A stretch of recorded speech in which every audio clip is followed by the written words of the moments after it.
Hey guys, my name's Doug with Infotainment.com. Today we're working in the 2011 to 2018 Jeep Wrangler JK. Today I'm going to show you guys how to install a plug-and-play backup camera kit.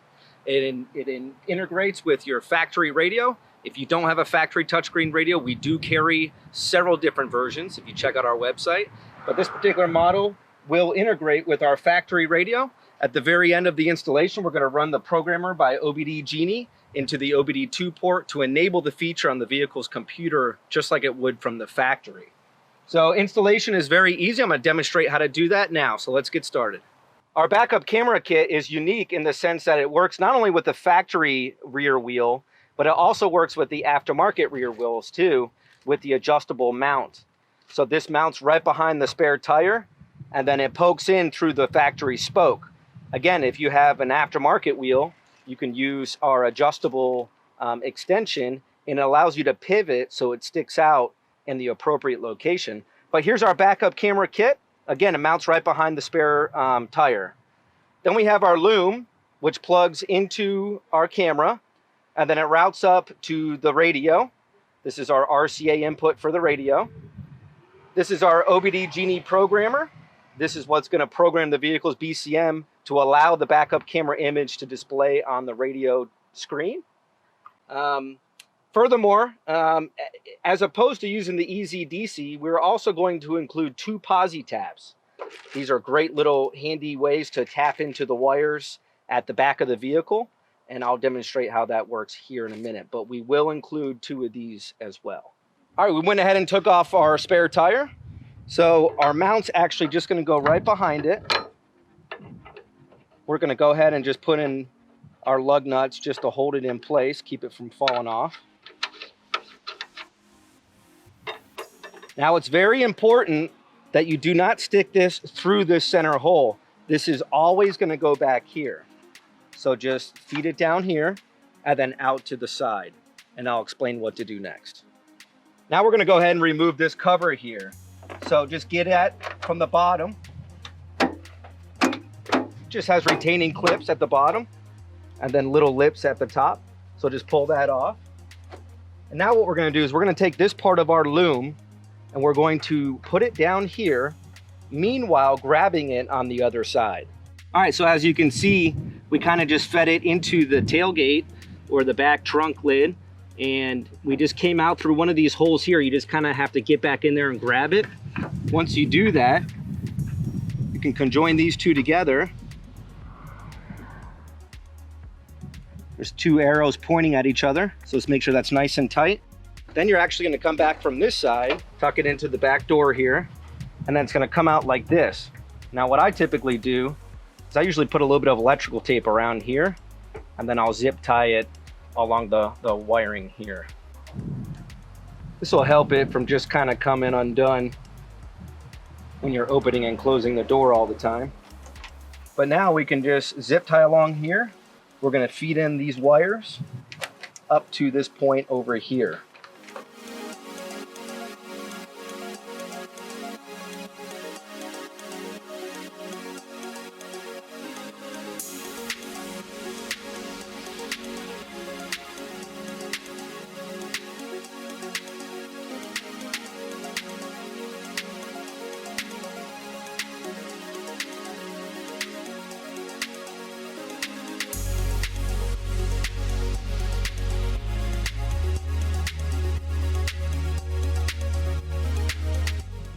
You don't have to, but what you could do is just wrap this with some more tape, or put it in some sort of shielding. You don't have to, but aesthetically you always have that option.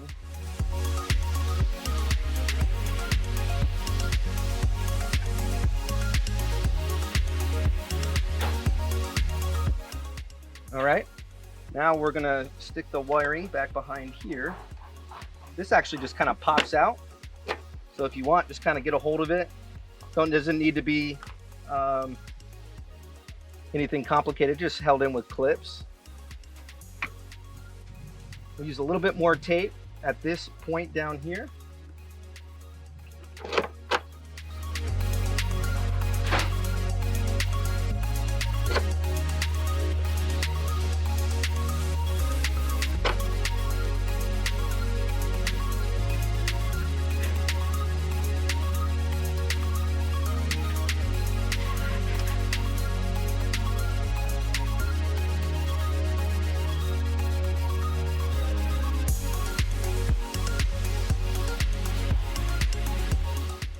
just like that.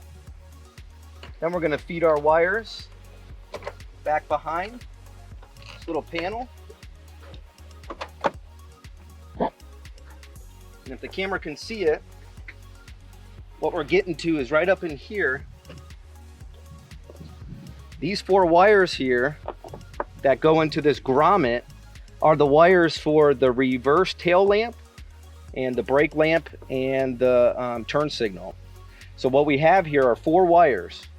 The black wire is your ground, and the white wire with the gray stripe is your reverse tail lamp.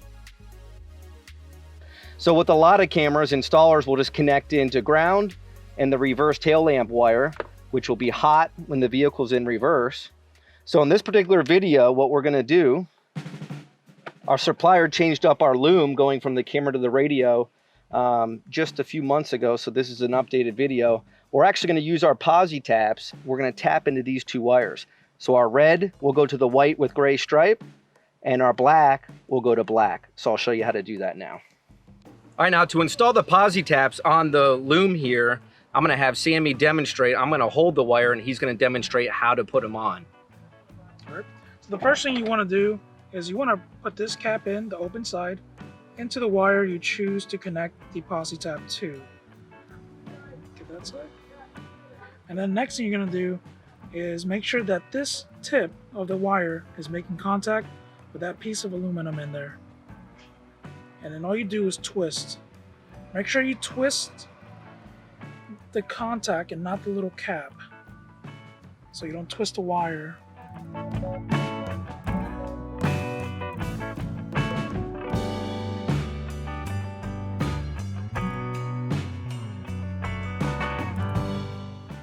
And then you do a little tug to make sure it's in there. And then you do the other one. Same way.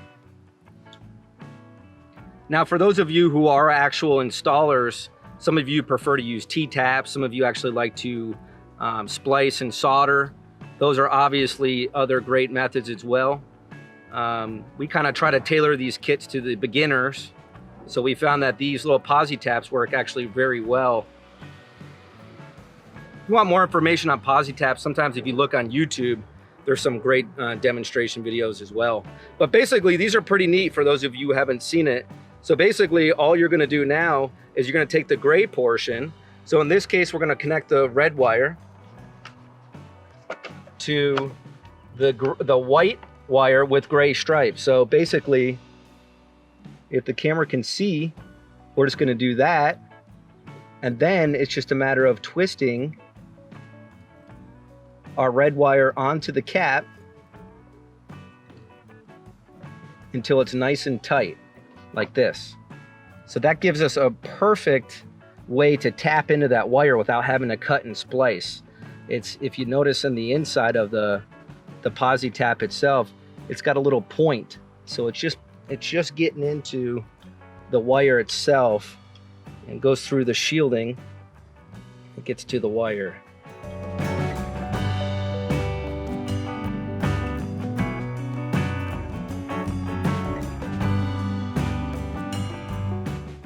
All right, now that it's nice and tight, we have our black connected to the black and our red connected to the white with gray stripe. That's our reverse taillight signal.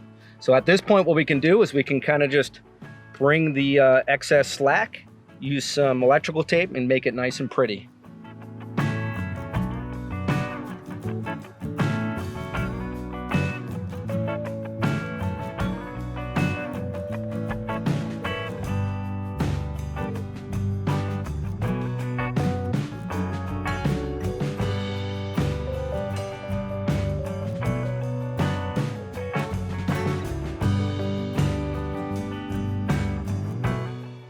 All right, we're done with that portion of the install.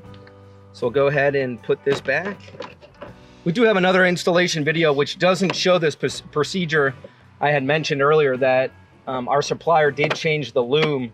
So this is an updated part to our video. So basically, once we get all of our panels kind of buttoned back up into place, we're just gonna run this to behind the radio. All right, since we are done with the wiring in the back side of the vehicle, we're gonna go ahead and put our panel back on. So kind of stick it in at the top first. popping in at the bottom. All right, now the hard part's over. All we have to do now is just route our cable. There's no wrong way of doing it. Just take your time. You can kind of follow the loom here. You can actually tape to it if you prefer. The carpet just kind of folds right back, so it makes it really easy to disguise the wire behind the carpet. So we're already done in the trunk area, so we'll pick up over there. So let's keep your wiring going. I'm just gonna tuck it underneath this panel down here and pull it up front.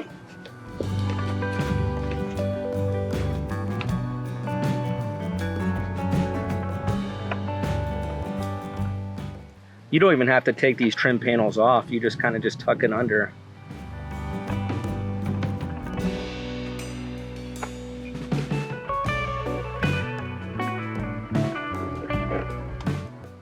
This one here is a little tight, so if you get up under it a little bit, you can continue running your wiring.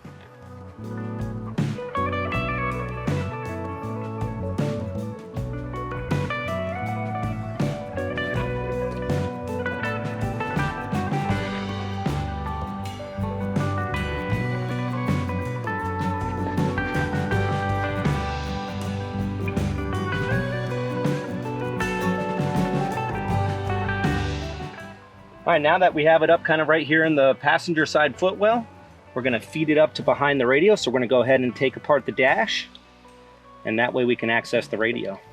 All right, so what we're gonna do is go ahead and remove this base model radio in the Wrangler JK. Very easy to do. Go ahead and pull out your liner up on top. There's one 7mm screw up here.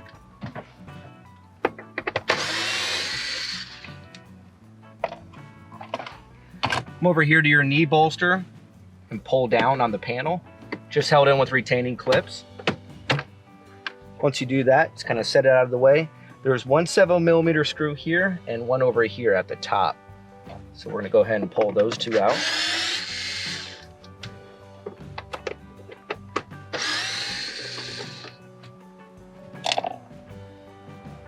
Now what we're gonna do is we're gonna use a pry tool. You can also use a flathead screwdriver. We're just gonna pop this out just a little bit. Now, what you're really gonna wanna do at this point is use a screwdriver.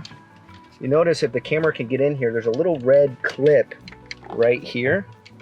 You gotta pull up on that little red clip and then sneak your hand in, push the tab on the side, and this unplugs.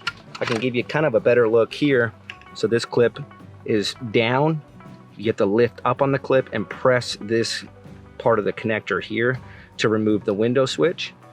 So now that that's out, there's one more screw in here, 7mm. At this point, you can just grab a hold of the dash. Just 4 screws that held it in place. Now you can just pull it out like this, set it aside. Now at this point, there's only 4 screws that hold in your radio. These 4 are also 7mm.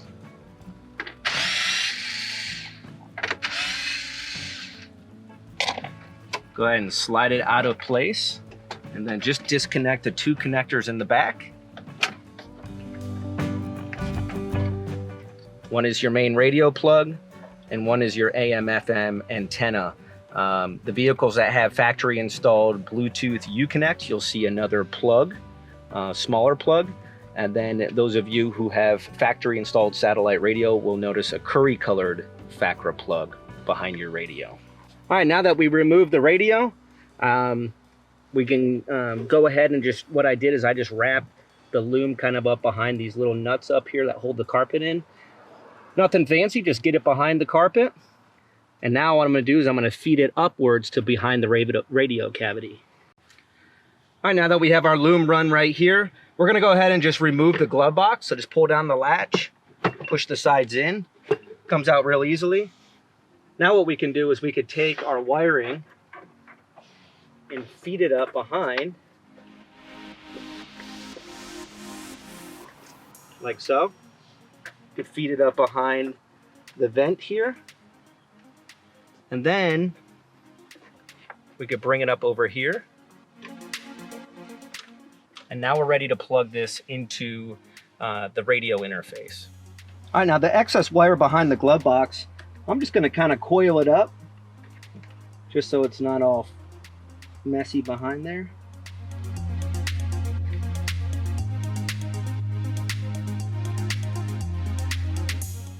So we're gonna find a spot back here to put the excess wire so it's not interfering with our glove box. We can tuck it behind. Put our glove box back in. We're gonna put it in the bottom first, and then we can pull in our tops, and it clips right in. All right, we went ahead and connected the radio interface into the port right here. So now it's as easy as just plugging it in, like so.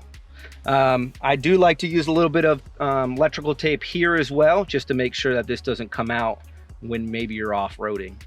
All right, so we put some electrical tape on that. So now we're ready to plug our radio back in. Again, if you do not have a touchscreen radio, feel free to reach out to us, go to our website, and we'll get you hooked up with one. And make sure all your wiring is kind of tucked behind that metal bracket so it doesn't get pinched.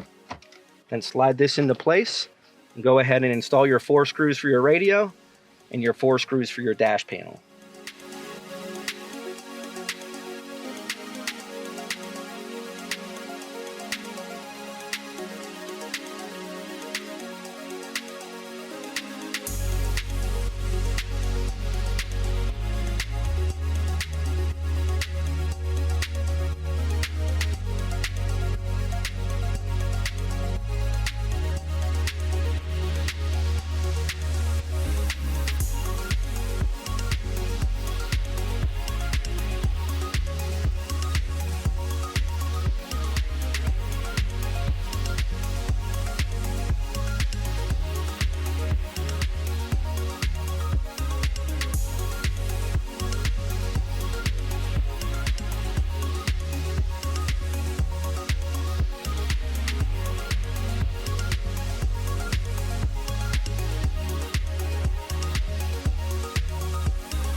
All right, now what we're gonna do is we're gonna put the vehicle in the run position. We're going to install our OBD Genie programmer into the OBD2 port. Once we see the green light, we can remove it. It will no longer be needed. We're gonna shut the vehicle off for about a minute and then start it back up. All right, we put the Wrangler JK into the run position, the key. Now we can go ahead and insert our OBD Genie programmer. You'll see a series of lights illuminate on the bottom. What we're waiting for is the solid green light. All right, now that we have the green light illuminated, we can go ahead and remove it from the OBD2 port. We won't need it anymore. All right, one thing I wanted to point out real quick before we start the vehicle up and check it out. These 2 screws here, you can loosen so you can move it around, okay? Now, if you have oversized wheels, you can stick this extension in here. Let's take the top screw out, stick the extension in with the camera on it, and it'll come up through the top here, the little screw. And this will be good for aftermarket wheels. But since we have factory wheels in this particular install, we're just gonna keep it just like this. Go ahead and put our wheel on. All right, we got our factory wheel on. As you can see, it just pokes out through the top spoke. And now we can go ahead and put our 3 lug nuts back in.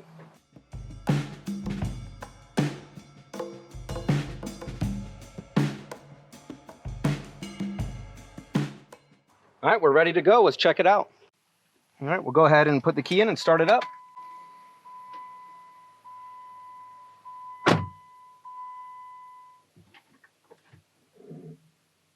So now we have a backup camera, and it looks very factory from the back of the vehicle.